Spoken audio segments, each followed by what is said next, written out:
చేపట్టే ముందు ఆనవాయితీగా జ్వాలాముఖి అమ్మవారి ఆశీస్సులు తీసుకోవడం నాకు ప్రధానం కాబట్టి ఆ ఆనవాయితీని, ఆ సాంప్రదాయాన్ని పాటిస్తూ ఈరోజు ముందుగా అమ్మవారి ఆశీస్సులు తీసుకోవడం జరిగింది.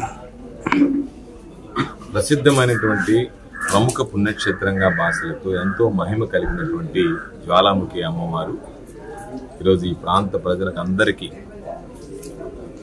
కోరినటువంటి కోరికలు తీర్చేటువంటి తల్లిగా ఈరోజు అందరూ కూడా ఆమెను ప్రార్థిస్తారు.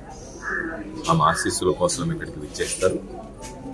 రాబోయేటువంటి రోజుల్లో ఇది జిల్లా స్థాయిలో, రాష్ట్ర స్థాయిలో ఒక ప్రసిద్ధమైనటువంటి ప్రముఖ పుణ్యక్షేత్రంగా బాసిల్లేటువంటి విధంగా అన్ని రకాలైనటువంటి చర్యలు తీసుకుంటామని చెప్పి ఈ సందర్భంగా తెలియజేస్తూ, అమ్మవారి ఆశీస్సులు ఈ రాష్ట్ర ప్రజల కోసం పరితపిస్తున్నటువంటి ముఖ్యమంత్రి జగన్మోహన్ రెడ్డి గారికి, మా అందరికీ, సర్వేపల్లి నియోజకవర్గ ప్రజలకి, రైతులకి ఎల్లవేళలా ఉండాలి అని చెప్పి నేను మనస్ఫూర్తిగా ప్రార్థిస్తున్నాను.